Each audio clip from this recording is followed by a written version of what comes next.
Good morning, everyone. We'll just wait a few minutes for the majority of you to join, and we'll make a start in a few minutes.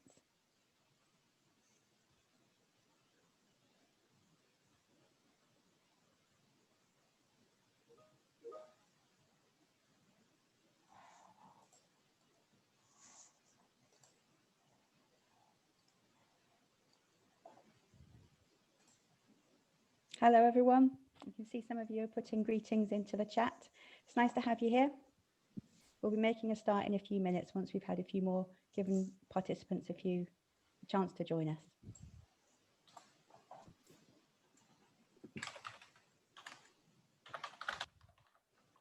I can see lots of you joining from different parts of the world. You're very welcome.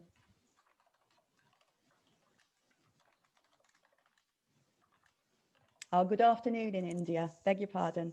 It's 10 o'clock in the morning UK time.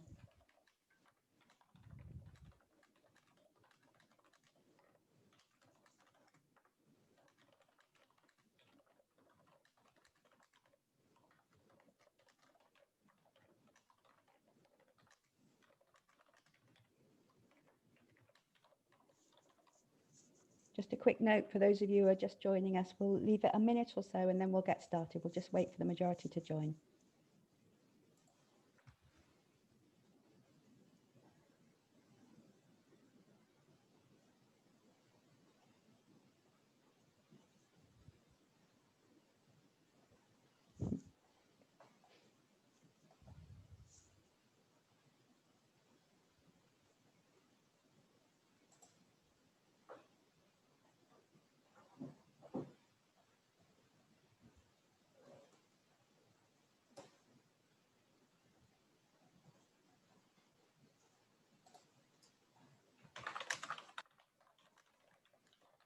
Okay, I think we'll make a start.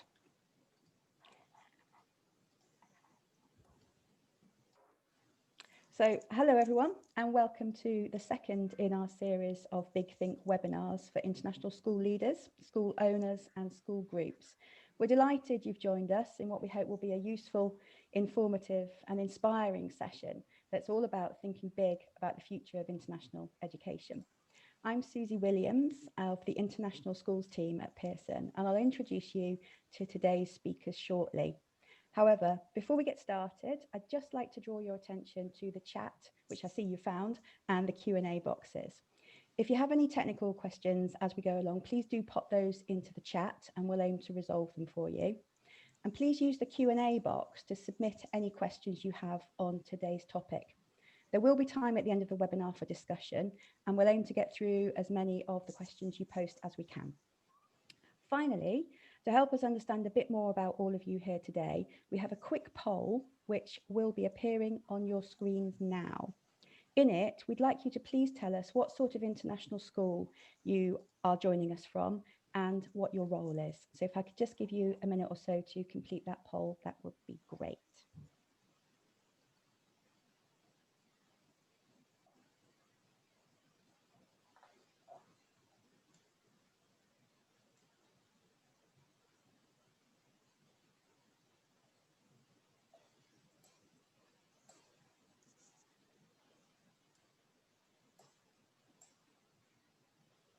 So yes, for those of you who are joining us later, we're just starting with a quick poll to ask what sort of international school you are joining us from today and what your role is within schools.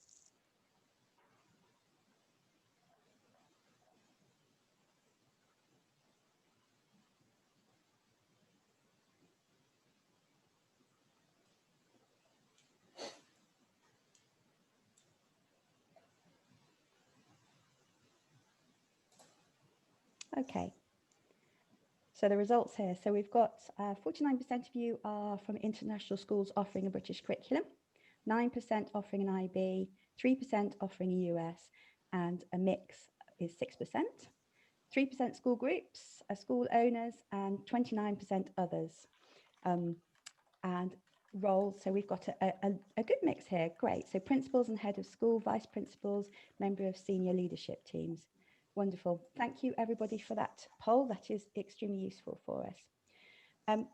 So without further ado, I am delighted to introduce our speakers for today's webinar, who you should see their lovely faces at the top of the screen.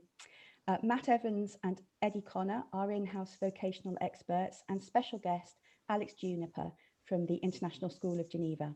Matt Evans is our International Vocational Lead at Pearson. He provides consultation to centres and governments around the world on how vocational pathways can be implemented to education programmes. He's also an experienced education practitioner, having spent many years managing and delivering vocational education programmes as part of the senior leadership team in various UK colleges.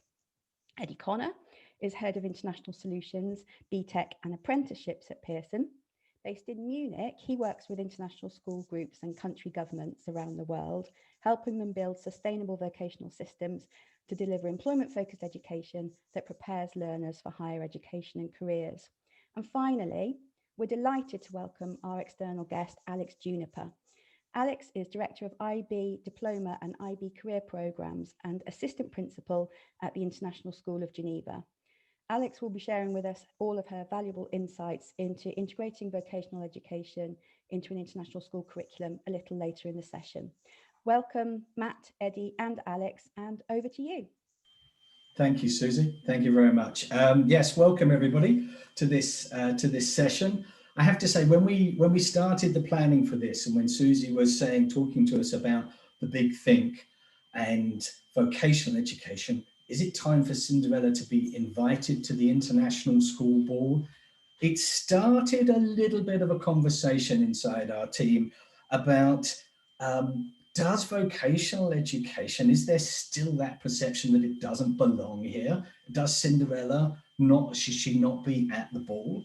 As per the fairy tale, as per the pantomime story? And is vocational education like Cinderella only there by the influence of others, by magic? And it raised a few eyebrows and it got us thinking. And we're thinking really that if vocational education is Cinderella, that's also the key theme of this. It's the storyline for the international school, because it can join up all of the pathways of learning. And one of our teams suggested that if Cinderella is vocational education, that potentially the stepsisters are academic qualifications, looking down their noses at vocational qualifications and that education pathway. And really, they're a little bit empty. They don't really have those real world skills. Okay, so that might be a little contentious, and I don't mean to start a fight here. But what I really am starting here is to hopefully start this engagement with you and make you think a little bit about vocational education and how it could be and really should be an integral part of the international school offer. If I stay a little bit with the coming to the ball analogy, I think we should appreciate here that not only should vocational education be at the ball, but that without it, the ball might not have happened in the first place.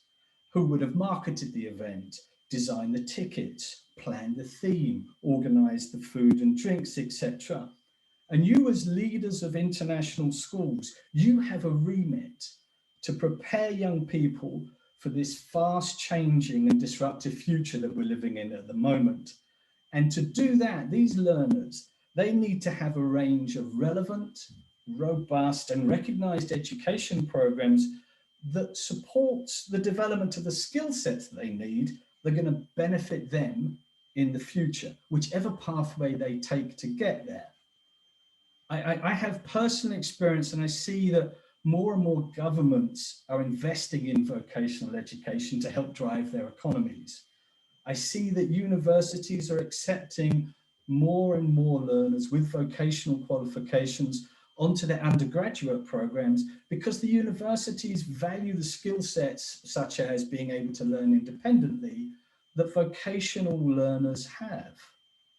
And I work with employers a lot in our partnerships, and I know that employers are far more likely to hire staff who can be effective in their role from day one. So shouldn't international schools offer vocational education to help prepare these future employees? I think they should. Matt?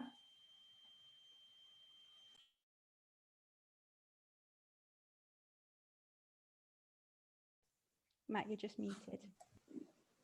Great, thanks a lot, Eddie. So following on from that, technology and the need for wider skill sets is affecting the world of work at a pace in ways that we have not been heard of before.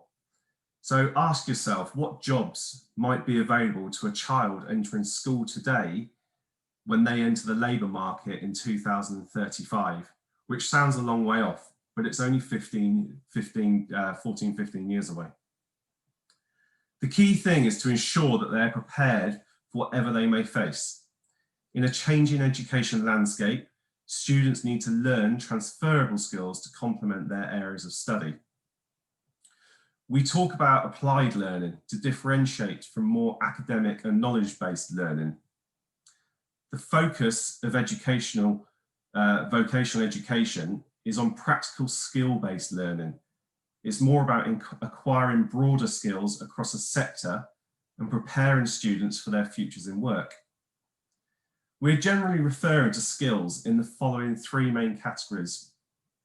We look at cognitive and problem-solving skills.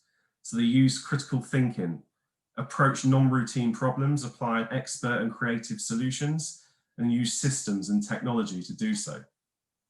We look at intrapersonal skills, so communicating, working collaboratively, negotiating and influencing, self-presentation. And we look at interpersonal skills, so self-management, adaptability and resilience, self-monitoring and development, some of those skills which we just referred to in the introduction. The majority of vocational qualifications will have units for assessment of these skills where relevant. For example, where learners are required to undertake real or simulated activities akin to those in working field of their chosen area. In the ever-changing education landscape, which we see today as a result of factors such as the COVID pandemic, vocational qualifications offer students adaptability for the future. The transferable skills mean they won't be tied to a job, which may be the victim of external factors, but rather they'll be able to use these skills to explore other fields which they may be interested in. Vocational education isn't just about getting a student to university, it's about preparing them for life. So we've got a poll here, which I'd like you just to have a brief think about. So according to employers, which factor is the most important when recruiting school and college leavers? So we have general academic ability, aptitude or talent for work, and attitude to work. So if you just take a minute to have a little think and be honest about the answer rather than trying to second guess it, just to get an understanding of where your ideas are.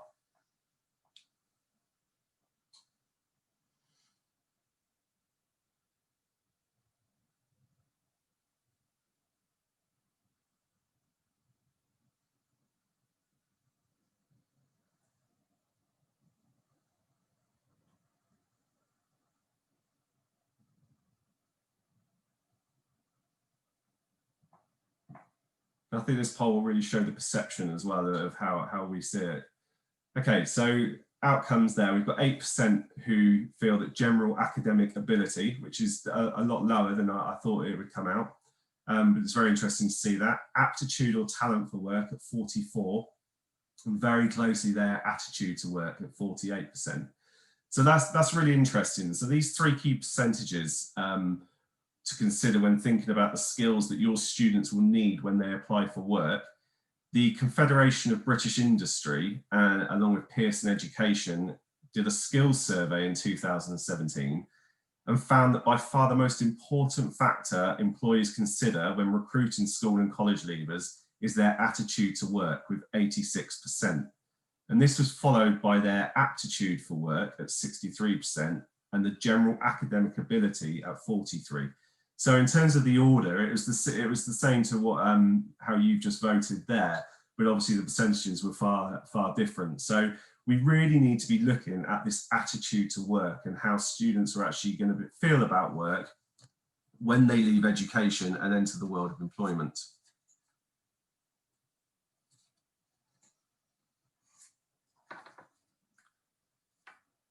So 65% is standing out in the middle of the screen. And that's 65% of today's 12-year-olds will do jobs that don't yet exist. So the topic of vocational education and narrowing the skills gap isn't just about the jobs which exist today.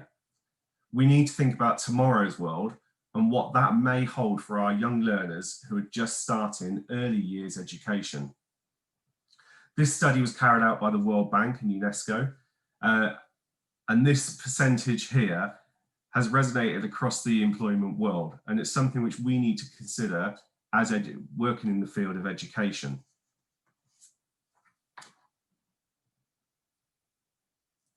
So returning to the question from earlier in the presentation when we started, what jobs might be available to a child entering school today when they enter the labour market in 2035?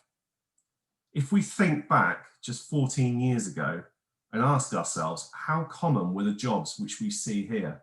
So an app developer, a web designer, e-commerce agent, or a drone operator.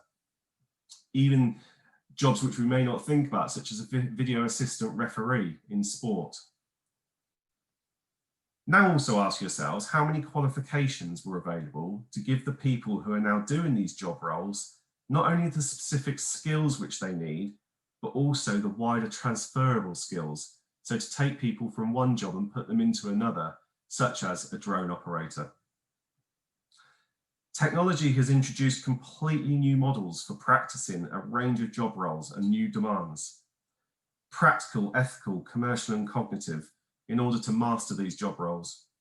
We now see specific vocational qualifications in such things as esports, web design, artificial intelligence in order to give students the skills and knowledge they need for the changing world. The skills which learners gain during their vocational qualifications will stay with them throughout their life, such as presentation skills, the 6 Ps of marketing, or just simply how to converse with each other and also their colleagues. All are useful for progression, but also for a job and for their future employment.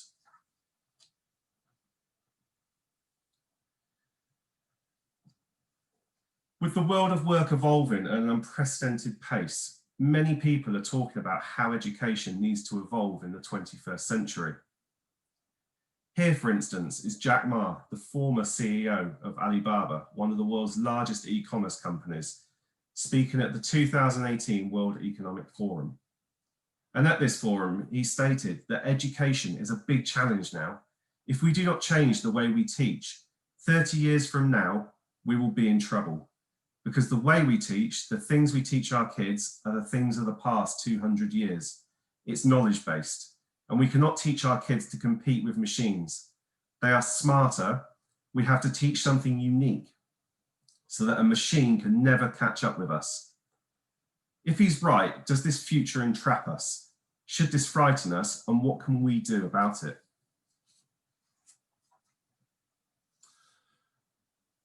So on to the next poll. So we just want to know, how well does your school meet the learning profile of every learner which you have? First option, every individual's needs are met in relation to their style of learning and their career ambitions. Or there are options for all students to access both vocational and academic qualifications. Only the higher achievers are able to access both vocational and academic qualifications. Or vocation qualifications are for the lower achieving students only. Or finally, we do not currently offer vocational qualifications. So we'll just give you a little bit longer on this poll because there's a few different ones to consider.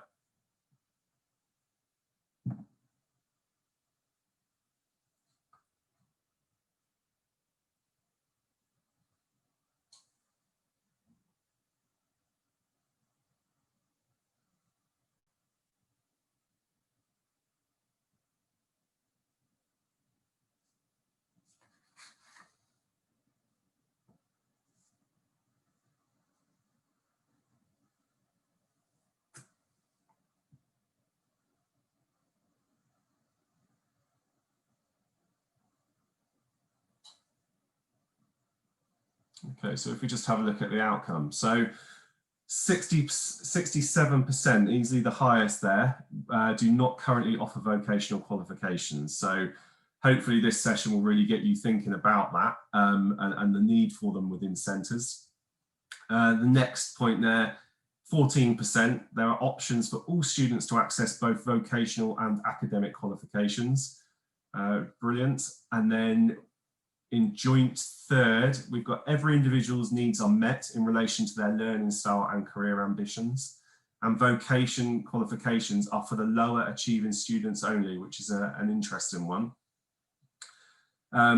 And then on 3%, only the higher achievers are able to access both vocational and academic qualifications. So at the other end of the lower achieving ones. So that's really interesting. So thank you for answering those.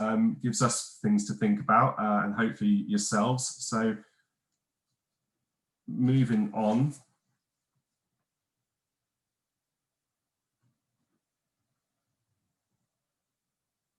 So can vocational education really give students everything they need? So until this point of the session, the focus has been on how vocational education can provide students with the skills they need for work. But what about if they want to progress to higher education? Due to the robust quality assurance processes that suites of vocational qualifications, such as BTECs, are subject to, they are increasingly being recognised by ministries of education and universities around the globe. For example, 1 in 4 students with a BTEC, a suite of vocational qualifications offered by Pearson, will progress to university in Europe, Australia, New Zealand, America, and Canada to study a higher education course. Feedback from universities shows that what the students may lack a little academically, they more than make up for with their approach to the course, the transferable skills which they bring and their ability to organise their workloads. Universities are also adapting their traditional courses and making students world ready rather than just equipping them with a degree and sending them on their way. For example, Polish universities are now taking a level 3 work skills and putting it into the final year or two of study for undergraduates, giving them the vocational as well as the academic skills needed for employment. In these uncertain times, vocational qualifications have also proven to be resilient to external factors.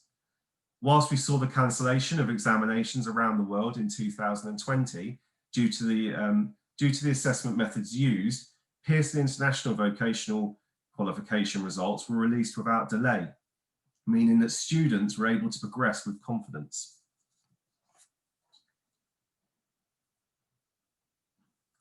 So what does the future hold?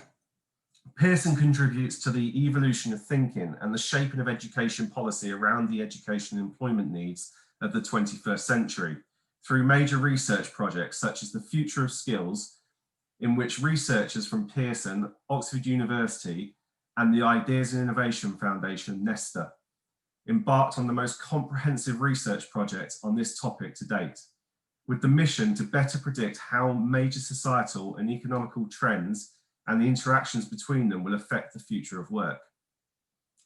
The research sets out the factors that are influencing changes in future skills needs, including technological change, globalization, demographic change, environmental sustainability, urbanization, and increasing inequality and the political uncertainty. Our research shows that jobs won't be human versus machine, but rather human and machine. The future of work is ours to shape if we can find ways to blend human capabilities with technology. The highest regarded education bodies in the world, such as the International Baccalaureate, recognise this ever-growing need to close the skills gap, and as a result, offer alternative vocational learning pathways. 2006 saw the introduction of the IBCC, which is the Career-Related Certificate, which was then later relaunched as the IBCP in 2014. After 6 years under the new name, there are now over 220 schools offering the IBCP in more than 20 countries, many of which use Pearson BTEC qualifications as the vocational arm. Thanks, Matt. Thank you. And that's a nice little segue then into a quick session with Alexandra from the International School of Geneva.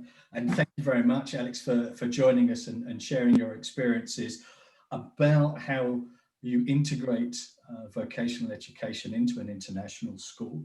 perhaps would be good just to give us a little bit of background about the school and your history. By all means. So the International School of Geneva, called ECOLANT, actually began in 1924 with the oldest international school in the world. And the campus I'm on, which is Campus Nation, actually opened in 2005. We have 3 distinct campuses around Geneva. In 1968, we co-created the International Baccalaureate, so with the birth of the IB. Our particular campus is an IB World School, so we run all 4 programs: PYP, MYP, DP and CP. We are probably incomparably international. We have 140 nationalities and 80 mother tongues in our 4,500 students spread across the 3 campuses. We're a not-for-profit educational foundation, and our mission is to actually educate for peace.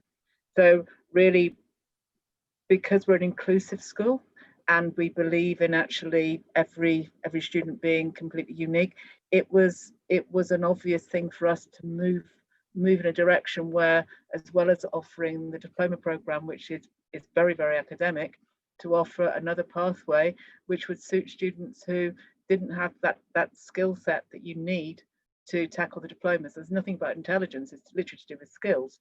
So we launched the IBCP in 2013, and it's called the IBCC then, as you said, and we took the BTEC qualification to be the vocational part of that package, because the idea of the CP, for those people who don't know it, is that it offers a vocational part as well as a traditional academic part, where every student has to take at least 2 diploma subjects. Okay, so you've looked at that from an inclusivity point of view, and to address the different styles of learning amongst your students. Yeah. Okay. And then obviously thinking about that, that's a bit of a change. It's a change of direction for the school as well. And how did you go about integrating the vocational qualifications into the school teaching and into your delivery plans? Yeah, as I say, because we are quite a unique school, our parental body believes in education, and the majority of our students will want to go on to further education. In fact, everybody that's left the CP actually has gone on to university. So when we're looking to integrate a sort of a vocational pathway, we needed something that was still going to have academic currency with universities, which is why we chose the BTEC. We also looked at our cohort and decided on the pathways that would make most sense for our students, but also for the parents, who obviously are paying fees and felt that they needed to see something that made sense to them. So we actually offer a business pathway and an art and design pathway.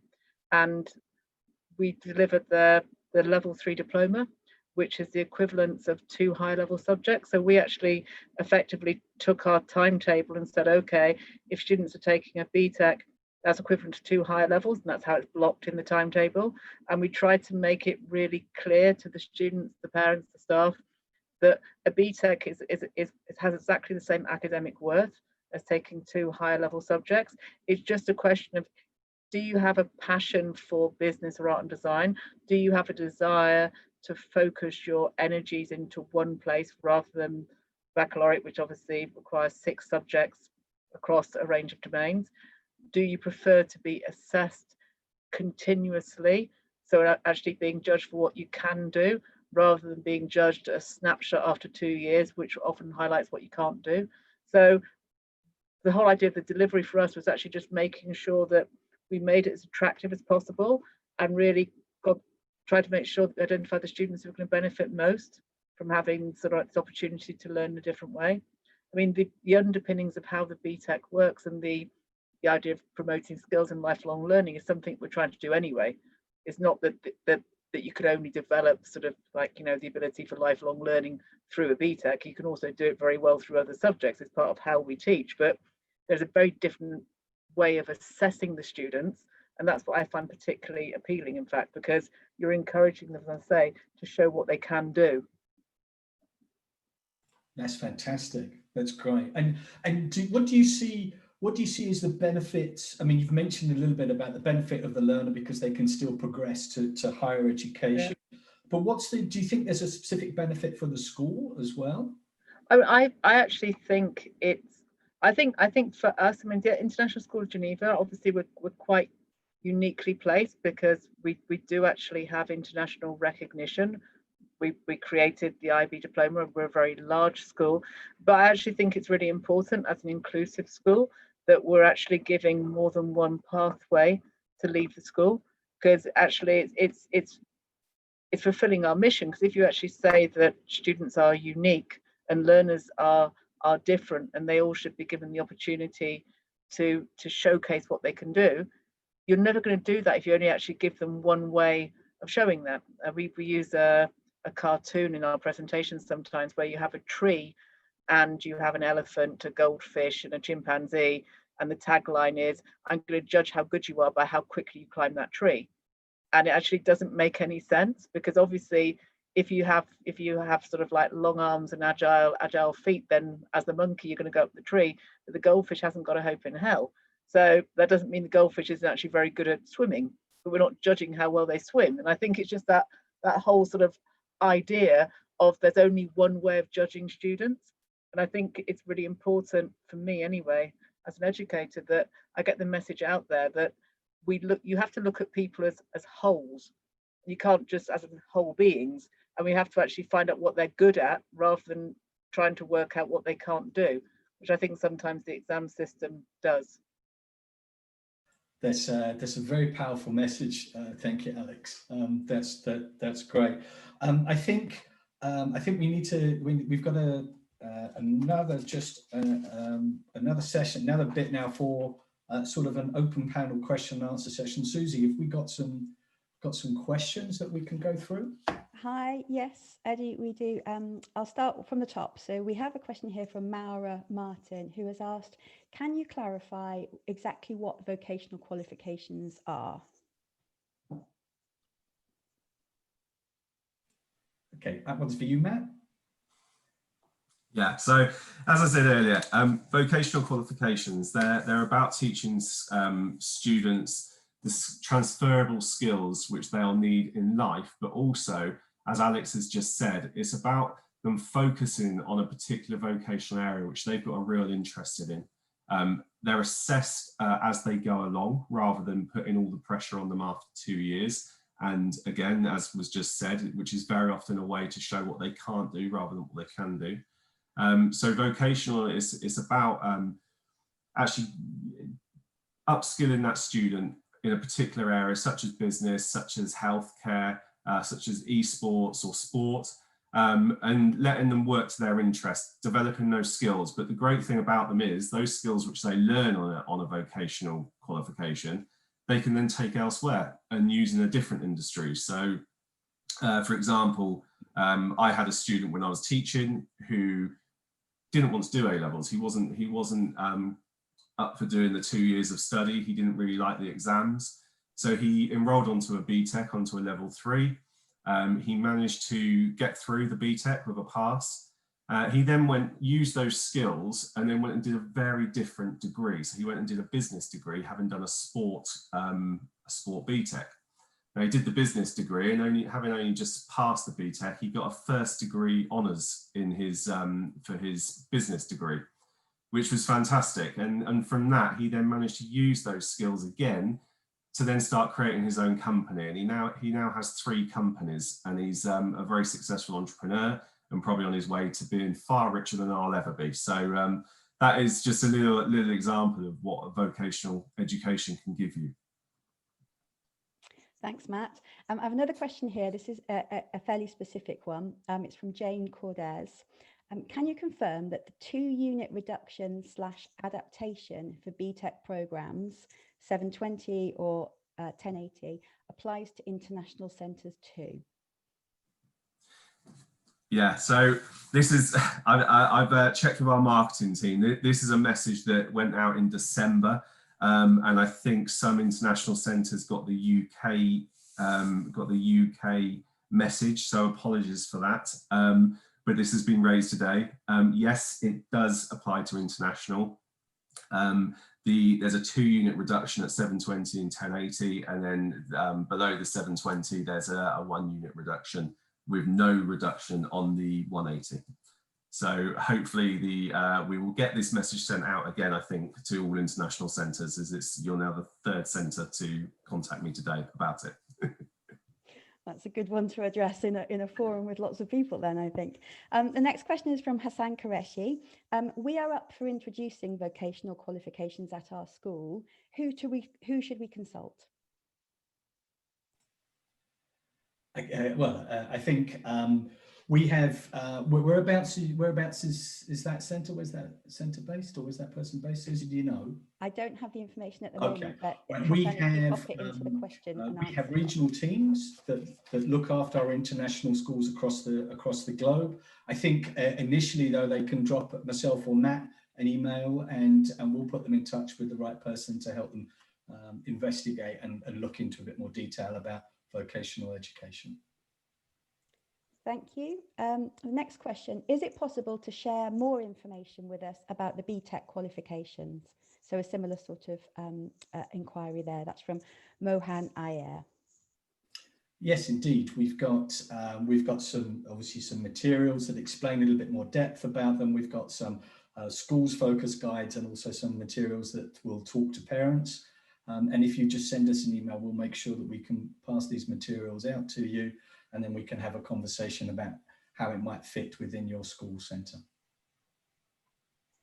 Great. A question here from Joel Bailey.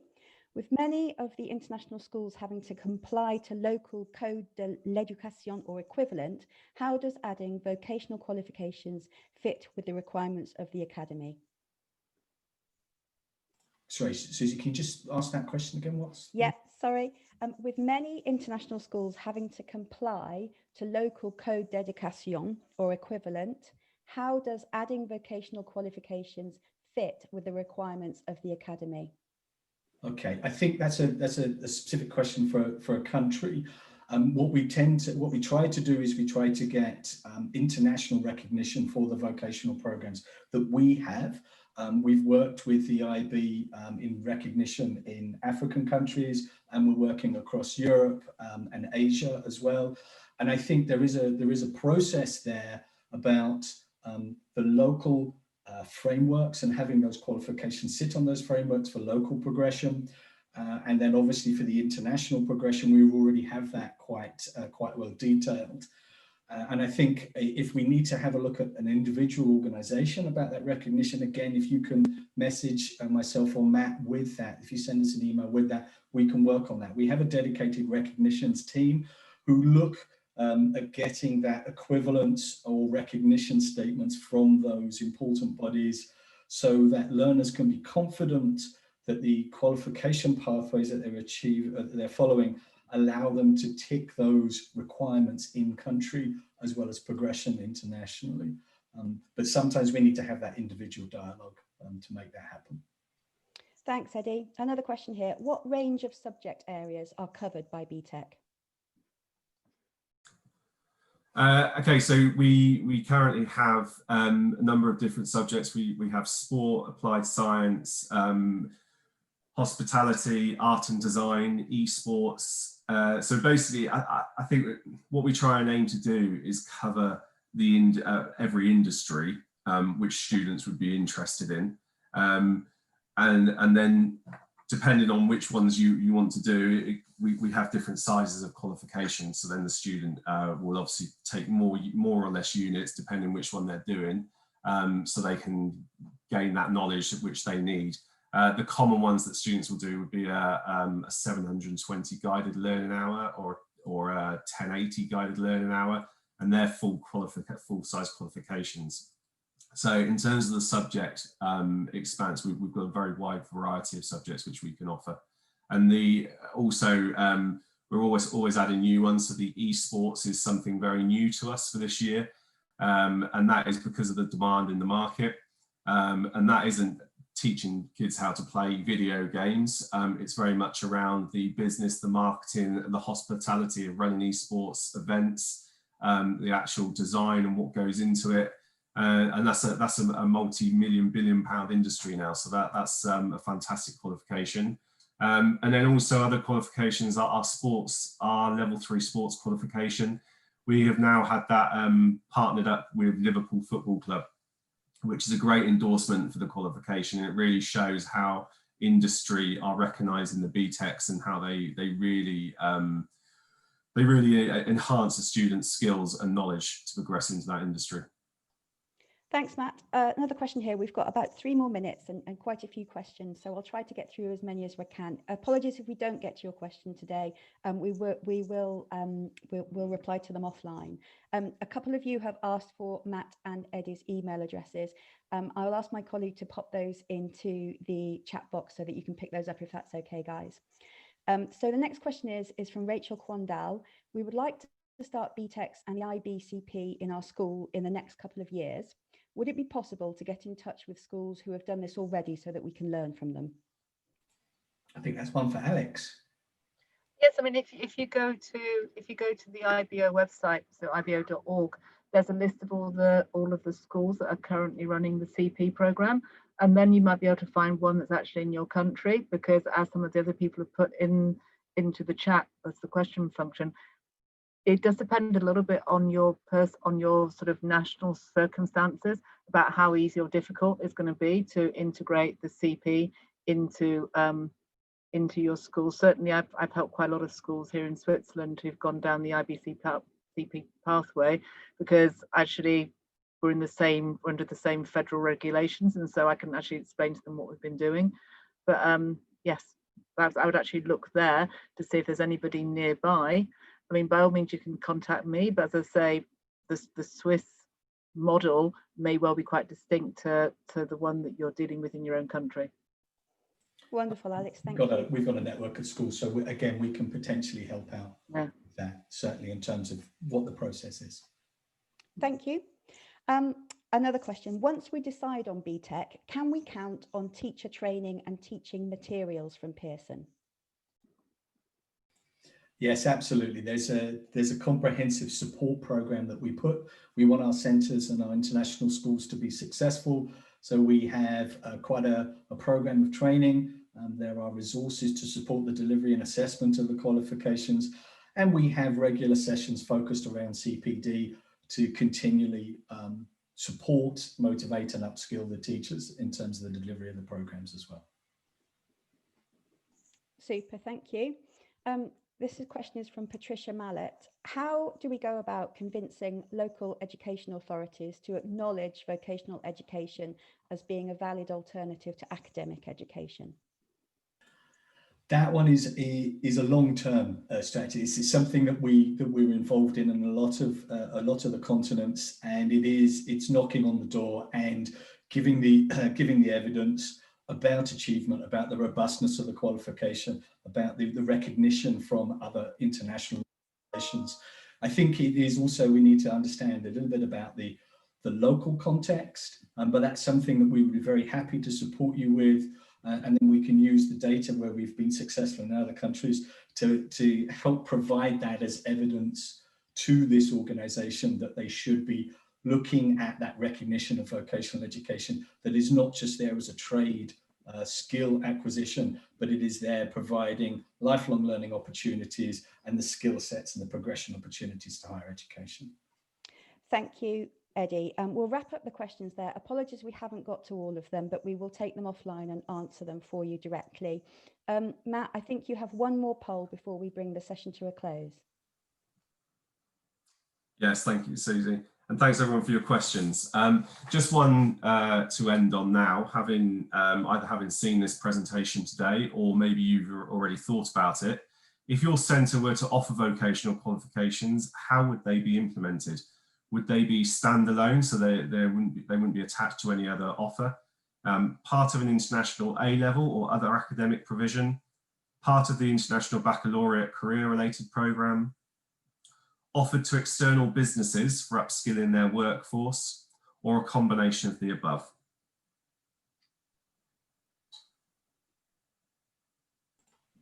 And I think just quickly, just whilst you're having a think about that, just obviously the time coming to an end, just want to thank you everybody for your participation. Feel free to email myself and Matt with questions that you have, and the questions that we haven't answered will come through and we'll come back to everybody with the either pointing in the right direction or actually getting in touch with you and starting a conversation.